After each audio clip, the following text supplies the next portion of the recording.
അപ്പോൾ സഹോദരന്മാരെ, നമ്മളെ സംബന്ധിച്ചിടത്തോളം അള്ളാഹുവിനെ കുറിച്ചുള്ള ഭയവും അള്ളാഹുവിനെ കുറിച്ചുള്ള പേടിയുമായിരിക്കണം നമ്മുടെ മനസ്സ് നിറയെ. വേറൊന്നിനെയും നമ്മൾ പേടിക്കണ്ട. പേടിക്കാതിരിക്കാനുള്ള ഒരു കഴിവാണ് അള്ളാഹു തആല വിശുദ്ധ ഖുർആനിലൂടെയും അള്ളാഹുവിനുള്ള ദിക്റുകളിലൂടെയും ഒക്കെ നമുക്ക് നൽകിയിട്ടുള്ളത് നമ്മൾ മനസ്സിലാക്കണം. നമ്മുടെ വിശ്വാസത്തിൽ ഏതെങ്കിലും രൂപത്തിലുള്ള കലർപ്പുകൾ വരുന്നതിന് നാം ഭയപ്പെടണം. അള്ളാഹുവിനോടല്ലാതെ ആരോടും നമുക്ക് പ്രാർത്ഥിച്ചുകൂടാ, സഹായം തേടിക്കൂടാ. നമ്മുടെ അന്നത്തെ വിശ്വാസത്തിനും ഇന്നത്തെ വിശ്വാസത്തിനും ഒരു വ്യത്യാസവുമില്ല. നമ്മളെപ്പോഴും പറയുന്ന വാചകം അതാണ്. കാരണം അത് ഖുർആൻ്റെ നെസ്സാണ്, വിശുദ്ധ ഖുർആൻ്റെ നെസ്സാണ്. ഖുർആൻ വളരെ കൃത്യമായി നമ്മളെ പഠിപ്പിച്ചതാണ്. ഫലാ തദ്ഉ മഅല്ലാഹി അഹദ. ആരോടും ദുആ ചെയ്തുകൂടാ, ചോദിച്ചുകൂടാ, പറഞ്ഞുകൂടാ. അത് നമുക്ക് പാടില്ലാത്തതാണ്. ആര് പറഞ്ഞാലും ഏത് വസ്തുവിൻ്റെ അടിസ്ഥാനത്തിൽ പറഞ്ഞാലും ശരി, നമുക്ക് പറ്റാത്ത. റസൂലുള്ളാഹിന്റെ ജീവിതമാണ് നമുക്കതിന് രേഖ. നബി കരീം സല്ലല്ലാഹു അലൈഹി വസല്ലമ ഒരിക്കൽ പോലും അല്ലാഹു അല്ലാത്ത ആരോടും പ്രാർത്ഥിച്ചിട്ടില്ല, സഹായം ചോദിച്ചിട്ടില്ല, തേടിയിട്ടില്ല. അതുകൊണ്ട് തന്നെ നമുക്ക് പറ്റില്ല. നമുക്ക് മാതൃകയാകേണ്ടത് റസൂലുള്ളാഹല്ലേ. അള്ളാഹിന്റെ കൽപ്പന അങ്ങനെയാണ്. റസൂലുള്ളാഹിന്റെ ജീവിതം, സഹാബത്തിന്റെ ജീവിതം. ഏതെങ്കിലും ഒരു സഹാബി ജീവിതത്തിൽ എപ്പോഴെങ്കിലും നിങ്ങൾ ആലോചിച്ച് നോക്കൂ, ഏതെങ്കിലും ഒരു ആളില്ലാത്ത പ്രദേശത്തോ സ്ഥലത്തോ മരുഭൂമിയിലോ വിജനമായോ സ്ഥലത്ത് വെച്ച് അല്ലാഹുവല്ലാത്ത ജിന്നുകളോടോ മലക്കുകളോടോ സഹായം ചോദിക്കാം എന്ന് നാം വിശ്വസിച്ചാൽ എന്താ സംഭവിക്കുന്നത്? അങ്ങനെ വിശ്വസിച്ചിട്ടില്ലെങ്കിൽ എന്താ സംഭവിക്കുന്നത്? രണ്ടും ഒന്ന് പരിശോധിച്ച് നോക്കൂ, ഇതിൻ്റെ വ്യത്യാസം. വിശ്വസിച്ചിട്ടില്ലെങ്കിലോ ഒന്നുമില്ല. ചോദിക്കാം എന്ന് പറയുന്നവർ പോലും, പറയുന്ന ആളുകൾ പോലും പറയുന്നത് എന്താ നിങ്ങൾ ആലോചിച്ച് നോക്കൂ. ചോദിച്ചാൽ കുറ്റം കിട്ടും എന്നാ. പിന്നെന്തിനാ ചോദിക്കണത്? ചോദിച്ചാൽ കുറ്റം കിട്ടും. അത് തെറ്റാണ്. നമ്മൾ പറയുന്നു ചോദിച്ചാൽ കുറ്റം കിട്ടുക എന്ന് മാത്രമല്ല, തെറ്റാന്ന് മാത്രമല്ല, അത് ശിർക്കാണ്. എന്താ കാരണം? അള്ളാഹ് പഠിപ്പിച്ച ഖുർആനിൽ അങ്ങനെയാണ്. വല്ലദീന തദ്ഉന മിൻ ദൂനിഹി മാ യംലികൂന മിൻ ഖിത്മീർ ഇൻ തദ്ഉഹും ലാ യസ്മഉ ദുആഅക്കും. ഹും എന്ന് പറഞ്ഞ ആരാ? അവർ. നിങ്ങൾ അവരോട് ദുആ ചെയ്താൽ അവർ കേൾക്കൂല. ആരാ അവർ? ആരും. ആ ആയത്തിന്റെ തഫ്സീർ മുഴുവൻ പരിശോധിച്ചു നോക്കൂ. അല്ലാഹു അല്ലാത്ത ആരും കേൾക്കൂല. ഇനി കേട്ടാലെന്താ? നമ്മൾ പഠിച്ചതല്ലേ. കേട്ടു എന്ന് വിചാരിക്കുക, അള്ളാന്റെ പ്രയോഗമാണ്. വലൗ സമിഉ മസ്തജാബു ലക്കും. ഞാൻ അടുത്ത വാചക അടുപ്പം. വയൗമൽ ഖിയാമത്തി യക്ഫുറൂന ബിശിർക്കിക്കും. ഖിയാമത്ത് നാളിൽ അവർ ആ ഷിർക്കിനെ നിഷേധിക്കും. ആ പണി എന്താണ്? ഷിർക്കാണ്. നമ്മൾ പോകാൻ പാടില്ല. ഷിർക്കിൻ്റെ 7 അയലത്ത് കൂടെ നമുക്ക് പോകാൻ പാടില്ല. എന്നിട്ടല്ലേ അതിലേക്ക് പോകല് പറ്റൂല. എന്തുകൊണ്ടെന്ന് വെച്ചാൽ കൃത്യമായി ഖുർആനിൻ നസ്സിന് എതിരാണ്. അല്ല, അത് ഹാളിറായ ജിന്നാണ്, ഗായിബായ ജിന്നല്ല. നിങ്ങൾക്ക് മനസ്സിലായി ഈ പറഞ്ഞ എന്താ? ഹാളിറായ ജിന്ന്, ഗായിബായ ജിന്ന് എവിടുന്നാ കിട്ടിയത്? ഹദീസിലുണ്ടോ അങ്ങനെ ഒരു ജിന്നിനെ കുറിച്ചുള്ള വാർത്ത? ഏത് മൻഹജായത്? ഏത് സലഫിയത്താ? ഹാളിറായ ജിന്നും ഗായിബായ ജിന്നും അങ്ങനെ ഉണ്ടോ? അങ്ങനെ ഒരു ജിന്നില്ല. ജിന്ന് ഒന്നേ ഉള്ളൂ. ആ ജിന്നിൽ മുസ്ലിം ജിന്നുണ്ട്, കാഫിർ ജിന്നുണ്ട്. ബാക്കിയൊക്കെ ഒന്നാ, ഒരു വ്യത്യാസമില്ല. ഹാളിറും ഗായിബും ജിന്നിന്റെ കൂട്ടത്തില്ല. ഉണ്ടെങ്കിൽ അള്ളാഹു റസൂൽ പഠിപ്പിച്ചു തരണ്ടേ? എപ്പോഴെങ്കിലും കുടുങ്ങിയൊരു നേരത്ത് മരുഭൂമിയിൽ നമ്മളെക്കാൾ കുടുങ്ങിയ ആളാണ് ആര്? റസൂൽ. നല്ലേ, നമ്മൾ കുടുങ്ങിയതിനേക്കാൾ മരുഭൂമിയിലായിരുന്നല്ലോ അവരുടെ ജീവിതം മുഴുവൻ. ആളില്ലാത്ത സ്ഥലത്ത് ഏറ്റവും കുടുങ്ങിയ എപ്പോഴെങ്കിലും ഏതെങ്കിലും ഒരു ജിന്നിനോടോ മലക്കിനോടോ ഉണ്ടാകും എന്ന് പ്രതീക്ഷിച്ച്, ഇവിടെ ഉണ്ടല്ലോ ജിന്ന്, ഇവിടെ ഉണ്ടല്ലോ മലക്ക്, ഉണ്ടാവും. പക്ഷേ ആരാ നമുക്ക് പഠിപ്പിച്ചു തന്നത് അങ്ങനെ പ്രാർത്ഥിക്കാൻ?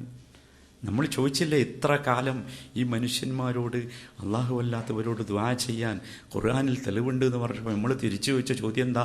എന്നാൽ പ്രവാചകന്മാരാരെങ്കിലും അവരുടെ ജീവിതത്തിൽ എപ്പോഴെങ്കിലും അള്ളാഹു അല്ലാത്ത ആരോടെങ്കിലും പ്രാർത്ഥിച്ചിട്ടുണ്ടോ? എൻ്റെ സഹോദരന്മാരെ, നമ്മുടെ മനസ്സിൻ്റെ സംതൃപ്തിക്ക് വേണ്ടി നമ്മളെ മനസ്സിനോടൊരു ചോദ്യം ചോദിച്ചു നോക്ക്. അള്ളാഹുവിൻ്റെ റസൂല് ജീവിതത്തിൽ ഏതെങ്കിലും ഒരു പ്രതിസന്ധി വന്നപ്പോൾ ഏതെങ്കിലും ഒരു മലക്കോ ജിന്നോ റസൂലിൻ്റെ കൂടെ ഉണ്ടാകും എന്ന പ്രതീക്ഷയോടുകൂടി, അങ്ങനെ തന്നെ ആയിക്കോട്ടെ, ചോദിച്ചിട്ടുണ്ടോ? ഇല്ലെങ്കിൽ നമുക്ക് ചോദിച്ചുകൂടാ. കാരണം നമ്മളോട് ചോദിക്കാൻ പറഞ്ഞത് ആരോടാ? അള്ളാഹുവിനോടാണ്. വദുഉല്ലാഹ മുഖ്ലിസീന ലഹുദ്ദീൻ. എന്താ മുഖ്ലിസീന എന്ന് പറഞ്ഞാൽ? മാത്രം അള്ളാഹിനോട് മാത്രം മാത്രം ചോദിച്ചോന്നാ, വേറെ ആരോടും പ്രാർത്ഥിച്ചുകൂടാ, ചോദിച്ചുകൂടാ. ഉണ്ട് എന്നുള്ള വിചാരത്തോടു കൂടിയായാലും ഇല്ല എന്ന വിചാരത്തോടു കൂടിയായാലും പറ്റില്ല, അത് പാടില്ലാത്തതാണ്. കാരണം സഹോദരന്മാരെ, ഇവർക്കൊന്നും അതിന് കഴിവ് അള്ളാഹു കൊടുത്തിട്ടില്ല. നമുക്കില്ലാത്ത കഴിവ് ജിന്നിനുണ്ടാകാം, പക്ഷെ ഈ കഴിവ് അള്ളാഹ് എന്ത് ചെയ്തിട്ടില്ല, കൊടുത്തിട്ടില്ല. എനിക്ക് നിങ്ങളോട് സഹായം ചോദിക്കാം, കാരണം അള്ളാഹ് നിങ്ങൾക്ക് കഴിവെന്നുണ്ട്, നിങ്ങൾക്ക് ജീവനും ശക്തിയൊക്കെ ഉള്ള സമയത്തോളം. അല്ലാത്തത് അള്ളാഹു പഠിപ്പിച്ചിട്ടില്ല, റസൂലുള്ള പഠിപ്പിച്ചിട്ടില്ല. ജിന്നിന് ഇങ്ങനെ ഒരു ഇൻസിനെ ഈ രൂപത്തിൽ സഹായിക്കാനുള്ള കഴിവുണ്ട് എന്ന് പഠിപ്പിച്ചിട്ടില്ല. ഏതെങ്കിലും രൂപത്തിൽ ഈ സാധനങ്ങൾ നമ്മെ നശിപ്പിക്കുമെന്നോ, നമ്മെ തകർക്കുമെന്നോ, നമുക്ക് രോഗം വരുത്തുമെന്നോ, നമുക്ക് പ്രയാസമുണ്ടാക്കുമെന്നോ, അതൊക്കെ ഉണ്ടാകാം. അള്ളാഹു ഉണ്ടാക്കിയ സംവിധാനമാണ്. പക്ഷെ നമ്മൾ ഭയപ്പെടേണ്ടത് അള്ളാഹുവിനെയാണ്. അള്ളാഹുവിനോടാ ചോദിക്കേണ്ടത്. ശൈത്താനിൽ നിന്ന് ശരണം തേടേണ്ടത് ആരോടാ? അള്ളാഹുവിനോടാ, ശൈത്താനോടല്ല, അല്ലെങ്കിൽ വേറെ ജിന്നിനോടല്ല, മുസ്ലിം ജിന്നിനോടല്ല. എന്ത് കാഫർ ജിന്നിൽ നിന്ന് ശരണം തേടേണ്ടത് അള്ളാഹിനോടാ. അഊദു ബില്ലാഹി മിനശ് ശൈത്താനിർ റജീം. റസൂൽ അങ്ങനെയാണ് പ്രാർത്ഥിച്ചതും ശരണം തേടി സഹായം തേടി പഠിപ്പിച്ചു തന്നിട്ടുള്ളതും. അതാണ് നമ്മുടെ വിശ്വാസം. നമ്മുടെ വിശ്വാസത്തിന് ഒരു പോറലും പറ്റിയിട്ടില്ല എന്ന് നമ്മൾ മനസ്സിലാക്കണം. ഇപ്പം യഥാർത്ഥത്തിൽ എല്ലാ ആളുകളും കൂടി അറ്റാക്ക് ചെയ്യാം എല്ലാ ഭാഗത്തും. നിങ്ങൾ കേൾക്കുന്നുണ്ടാവുമല്ലോ സംഭവം. എല്ലാവരും കൊത്തിവലിക്കുക. ആരെ കൊത്തിവലിക്കണത്? നിങ്ങൾ ആലോചിച്ച് നോക്കുക, ആരെ കൊത്തിവലിക്കണത്? ഇവരെ ആരും കൊത്തണില്ലല്ലോ. അള്ളാഹു അല്ലാത്ത ഈ ജിന്നിനോടോ ഈ മലക്കിനോടോ സഹായം തേടാം എന്ന് പറയുന്ന ആളുകൾ ആരും കൈവെക്കണില്ല. എന്തുകൊണ്ടാണ് കൈവെക്കാത്തത്? വളരെ കൃത്യമാണ്, സത്യം അതല്ല എന്നതുകൊണ്ടാണ്. പിന്നെന്താ വെച്ചാൽ ഈ ഒരു കൊത്തിവലിക്കലിനെ നമ്മൾ ഭയപ്പെടേണ്ടതില്ല. ഈ കൊത്തിവലിക്കലില്ലെങ്കിലാണ് നമ്മൾ എന്താക്കേണ്ടത്? പേടിക്കേണ്ടത്. നമ്മൾ സത്യത്തിന്റെ മാർഗത്തിലാണ് എന്ന് നമുക്ക് ഉറപ്പ് കിട്ടുന്നത് ഈ കൊത്തിവലിക്കൽ രൂക്ഷമാകുമ്പോൾ മാത്രമാണ്. കാരണം അള്ളാഹുവിൻ്റെ മാർഗത്തിലുള്ള ഈ പ്രവർത്തനത്തിന് എല്ലാ കാലത്തും ഇത്തരത്തിലുള്ള ഭീഷണികളും പ്രതിസന്ധികളും ഉണ്ടായിട്ടുണ്ട്. നമ്മളറിയേണ്ട അവസ്ഥ. ഇനിയിപ്പം ഇതൊക്കെ പരിശോധിക്കുന്നതിന് മുമ്പ് ആദ്യം പരിശോധിക്കേണ്ടത് ഇതിന് തെളിവായി ഉദ്ധരിക്കുന്ന ഈ വാറോലയാണ്. അതാണ് വലിയ അത്ഭുതം. ഇത് ദുർബലമാണ്, ലൈഫാണ്, സ്വീകരിച്ചുകൂടാ, സ്വീകരിക്കാൻ പറ്റാത്തതാണ്. മുസ്ലിം ലോകത്ത് ഒരു പണ്ഡിതനും സ്വീകരിക്കാത്തതാണ്. അതല്ല ഇതിൻ്റെ രസം. ഒരു പണ്ഡിതൻ സ്വീകരിച്ചതായി ഒരു രേഖ ആരും സ്വീകരിക്കാത്ത ഒരു വാറോലയാണെന്ത് ഇതിന് കൊണ്ടുവന്നിട്ടുള്ളത്. അതാണ് അതിൽ അത്ഭുതം. ചർച്ച ചെയ്യാൻ പോലും പാടില്ല.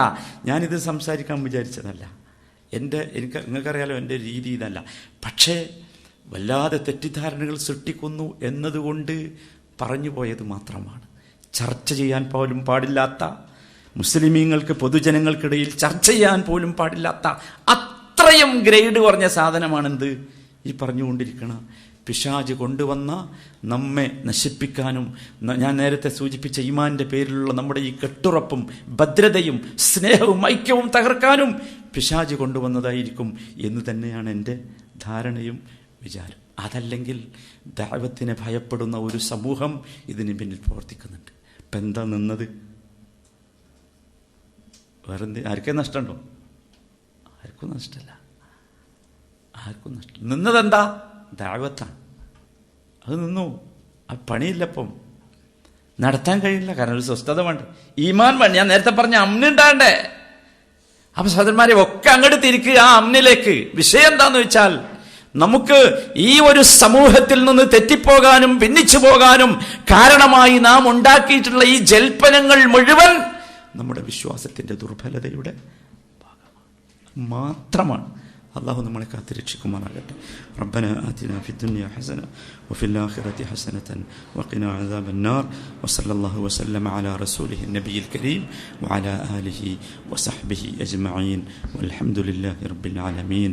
സുബ്ഹാനക അല്ലാഹുമ്മ വബിഹംദിക അഷ്ഹദു അൻ ലാ ഇലാഹ ഇല്ലാ അൻത അസ്തഗ്ഫിറുക.